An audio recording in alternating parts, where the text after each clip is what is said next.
Hello, हम लोग class 10 UP board exam 2023 की तैयारी कर रहे हैं। इसमें जो है हम लोग क्या कर रहे हैं, विस्तृत जो लघुत्तरी प्रश्न है इसे पढ़ रहे हैं, जो इम्पोर्टेंट है, जो आपके एग्जाम में इसमें से क्वेश्चन आएंगे। तो हम क्या पढ़ेंगे आज, पारिस्थितिक तंत्र। ये इम्पोर्टेंट है। पारिस्थितिक तंत्र से मैक्सिमम पूछा है कि इकोसिस्टम शब्द किसने दिया इसमें कि फूड चेन किसे कहते हैं, खाद्य जाल किसे कहते हैं, इसके बारे में बताइए। तो इम्पोर्टेंट है। आज हम क्या पढ़ेंगे, पारिस्थितिक तंत्र। पारिस्थितिक तंत्र को क्या बोलते हैं, हम पारितंत्र भी बोलते हैं। पारितंत्र को ही पारिस्थितिक तंत्र बोलते हैं और इसको क्या बोलते हैं, इकोसिस्टम। इकोसिस्टम शब्द का सर्वप्रथम उपयोग किसने किया था, एजी टेंसले ने। किसने, एजी टेंसले ने किया था। टेंसले के अनुसार टेंसले ने क्या परिभाषा दिया है, पारिस्थितिक तंत्र वह तंत्र है जो वातावरण के जीवीय तथा अजीवीय सभी कारकों के परस्पर संबंधों तथा प्रक्रियाओं द्वारा प्रकट होता है। अब देखिए इसमें दो दिया है कि क्या है, जीवी तथा अजीवी। ये तो हम जीवी को समझ लेते हैं, जीवी किसे कहते हैं और अजीवी किसे कहते हैं। तो जीवी घटक हमने पहले लिखा है, इसे क्या बोलते हैं, हम जैविक घटक भी बोलते हैं और इंग्लिश में क्या बोलते हैं, बायोटिक कंपोनेंट। तो जीवी घटक में कौन कौन आते हैं, पहला है उत्पादक, दूसरा है उपभोक्ता, तीसरा है अपघटनकर्ता। उत्पादक में कौन आते हैं, पेड़ पौधे जो स्वपोषी होते हैं, जो अपना भोजन स्वयं बनाते हैं। दूसरा है उपभोक्ता। उपभोक्ता में कौन आते हैं, जो विषम पोषी होते हैं, जो इसका मतलब क्या है, ये दूसरे पे निर्भर होते हैं। इसमें शाकाहारी भी आते हैं, मांसाहारी भी आते हैं। तीसरा क्या है, अपघटनकर्ता। अपघटनकर्ता क्या होते हैं, जो सड़े गले होते हैं, जो चीजें होती हैं, जो जीव मर जाते हैं उसको सड़ा गला के उसका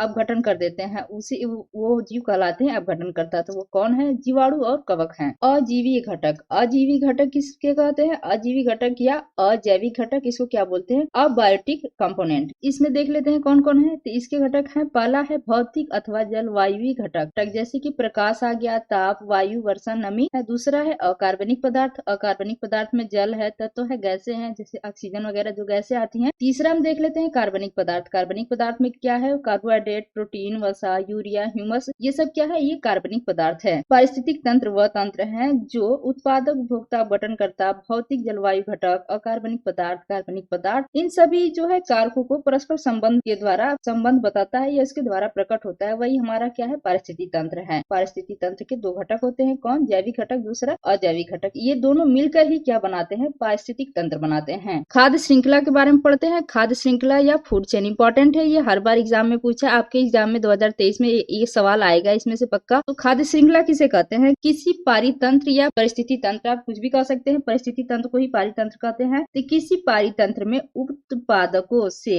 उपभोक्ता तक जीवधारियों की श्रेणी के द्वारा ऊर्जा के स्थानांतरण की प्रक्रिया ही खाद्य श्रृंखला कहलाती है। इसमें जो होता है, ऊर्जा का प्रवाह एक ही दिशा में होता है। खाद्य श्रृंखला में खाद्य ऊर्जा के स्थानांतरण एक दिशीय होता है, एक ही दिशा में होता है, इसलिए इसे क्या कहा जाता है, एक दिशीय कहा जाता है। हमें पता चल गया कि उत्पादक कौन है और उपभोक्ता कौन है। हमें पता है उत्पादक कौन थे, पेड़ पौधे थे, और उपभोक्ता में क्या थे, शाकाहारी, मांसाहारी या विषम पोषी थे, और उत्पादक में स्वपोषी थे। तब हम जान गए हैं। तो यही बता रहा है कि उत्पादक से उपभोक्ता तक जीवधारियों की श्रेणी के द्वारा ऊर्जा के स्थानांतरण, इनके बीच में क्या जाता है, ऊर्जा का स्थानांतरण होता है, मतलब ऊर्जा एक से दूसरे में जाती है। इस प्रक्रिया को ही खाद्य श्रृंखला कहते हैं। तो हम देख लेते हैं इसका उदाहरण। ये हमारे पौधे हुए, ये पौधे क्या है, उत्पादक हैं, हरे पौधे उत्पादक हैं, ये सूर्य से अपना भोजन प्राप्त कर ले रहे हैं। अब इसके बाद पौधे को कौन खाता है, चूहा खाता है। जब चूहा खाएगा, देखिए पौधे से ये तीर बना के चूहा हो गया, फिर चूहा से सांप, सांप से बाज। इसके मतलब ये है कि पौधा क्या है, उत्पादक है। इसने अपना भोजन कहाँ से प्राप्त किया, सूर्य की रोशनी में, स्वपोषी है, तो स्वयं इसने अपना भोजन बना लिया और इसका भोजन बन गया पौधे का। और ये जो है तीर, इसका जो है, ये चूहा है, चूहा जो है पौधे को खाएगा। तो पौधे को खाएगा तो उसे क्या मिलेगी, ऊर्जा मिलेगी। हम खाना क्यों खाते हैं, क्योंकि हमें उससे क्या मिलती है, एनर्जी मिलती है, जिससे हम अपना सारा काम कर सकते हैं। अगर हमें खाना ना मिले, एनर्जी हमारी लॉस हो जाएगी, वीकनेस रहेगा, हमको कमजोरी सा लगेगा, कुछ काम करने का भी मन नहीं करेगा। सबसे बड़ी बात यही है कि हमें जीने के लिए, हमें कुछ काम करने के लिए हमें क्या चाहिए, ऊर्जा चाहिए। तो चूहा को एनर्जी कहाँ से मिल रही है, पेड़ पौधों से खा के उसे चूहा को एनर्जी मिल जा रही है। तो यही चूहा को ऊर्जा का ट्रांसफर किससे हो जा रहा है, पेड़ पौधे से चूहा का ट्रांसफर हो रहा है ऊर्जा का। चूहा इसको सांप खा रहा है, कौन खा रहा है, सांप। सांप जो है चूहा को खाता है, इसे क्या मिलती है, चूहा से ऊर्जा मिलती है। इसे क्या हो रहा है, ये ऊर्जा का स्थानांतरण हो रहा है, मतलब एक स्थान से दूसरे स्थान पे जा रही ऊर्जा। अब सांप को कौन खा रहा है, बाज खा रहा है। फिर सांप में जो एनर्जी है उसे ले रहा है बाज, तो उसे खाने के बाद ऊर्जा जा रही कहाँ, अब बाज में चली जा रही है। तो ये देख रहे हैं, ये सीधी एक रेखा है, सीधी रेखा में जा रही है, मतलब एक ही दिशा में जा रही है, और तो कहीं जा नहीं रहा है।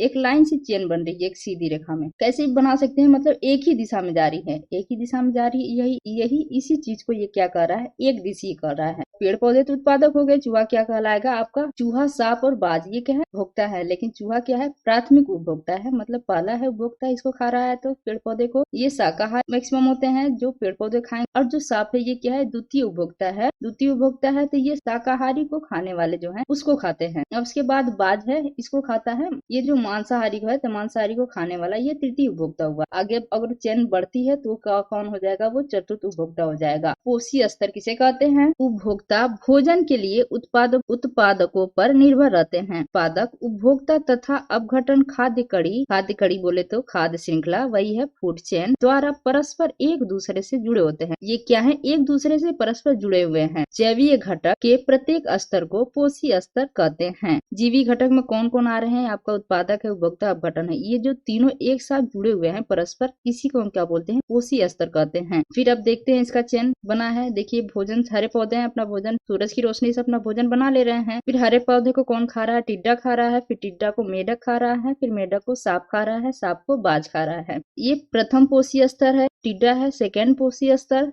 मेढक है, तृतीय पोषी स्तर सांप है, चतुर्थ पोषी स्तर ये बाज क्या है, ये फिफ्थ पोषी स्तर है। ये पोषी स्तर कहाँ से स्टार्ट हो जा रहे हैं, हरे पौधे से स्टार्ट हो जा रहे हैं। अब आते हैं खाद्य जाल। खाद्य जाल किसे कहते हैं, फूड वेब। फूड वेब किसे कहते हैं, इसे समझ लेते हैं। विभिन्न खाद्य श्रृंखलाएं आपस में जुड़कर एक तंत्र बनाती हैं जो खाद्य जाल के नाम से जाना जाता है। एक से अधिक खाद्य श्रृंखलाएं होती हैं, वह जुड़कर क्या बनाती हैं, एक तंत्र बनाती हैं, जिसे हम क्या बोलते हैं, खाद्य जाल बोलते हैं। यह खाद्य जाल के नाम से जानते हैं। खाद्य जाल में जो होता है खाद्य ऊर्जा होती है, इसका स्थानांतरण मार्ग क्या होता है, बहुदिशीय होता है। बहुदिशीय एक से अधिक हो गया तो क्या हो गया, एक दिशा में तो होगा ना, उसका दिशा तो बहुत हो जाएगा, तो ये हो जाएगा बहुदिशीय होता है। अब हम जान लेते हैं कि पारिस्थितिकी तंत्र या पारितंत्र में जो है साम्यावस्था बनाए रखने के लिए खाद्य जाल बहुत महत्वपूर्ण है। पहले हम फिगर समझ लेते हैं ये खाद्य जाल का। ये देखिए कोई वनस्पति है, घास ले लेंगे या कोई भी दाना होना जिससे कि आप समझ सकते हैं, ये मान लीजिए घास ही है, वनस्पति है, कोई पेड़ पौधे या घास समझ लीजिए। तो ये घास को कौन खाता है, टिड्डा भी खाता है, घास को चूहा भी खाता है, घास को खरगोश भी खाता है। तो पहले मान लीजिए फूड चेन हम बनाते हैं यहाँ से। मान लीजिए घास है, घास को किसने खाया, खरगोश, घास को खाया खरगोश ने, खरगोश को खाया बाज ने। तो एक फूड चेन हमारा ये बन गया। उसके बाद देखते हैं फिर यहाँ से एक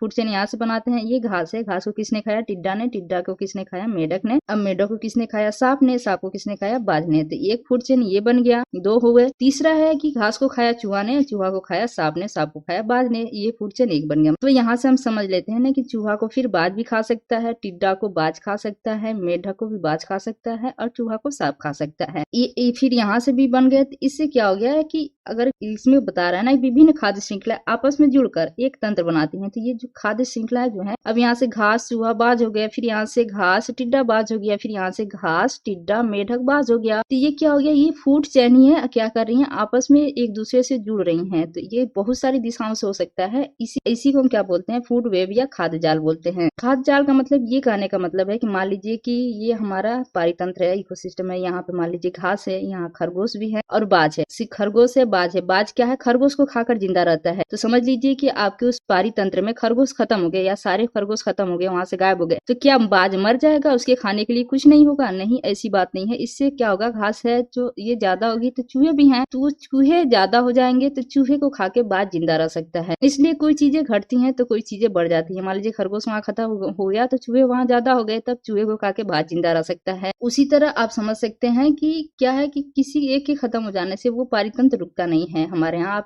जानते हैं कि कोई एक इंसान चला जाए तो आपकी जरूरतें खत्म नहीं हो जाएंगी। अब उसकी जगह पे क्या होगा, आप कोई दूसरा रास्ता ढूंढ लेंगे अपने खाने का। वही चीजें समझ लीजिए कि फूड जाल है कि मान लीजिए यहाँ उस पारितंत्र उसका खरगोश खत्म हो गया, उसके खाने का चीज खत्म हो गया, तो क्या करेगा, वो दूसरा चीज ढूंढेगा। तो दूसरा चीज यहाँ पे चूहा है, टिड्डा है, तमाम चीजें हैं, उसे खाकर वो जिंदा रह सकता है। यही है खाद्य जाल। यही बता रहा है कि पारितंत्र में साम्यावस्था बनाए रखने के लिए खाद्य जाल बहुत महत्वपूर्ण। और दूसरी चीजें, ये जो चारों तरफ इसकी जो तीर चला जा रहा है, तो ये कह रहा है कि बहुदिशीय है, सिर्फ एक ही दिशा में नहीं, चारों तरफ दिशा है इसकी, तो बहुदिशीय हो है। इसी को कह रहा है ये क्या है, बहुदिशीय होता है इसका स्थानांतरण। ये सब ऊर्जा ही स्थानांतरण हो रहे हैं। Thank you for watching. Please like and subscribe my channel.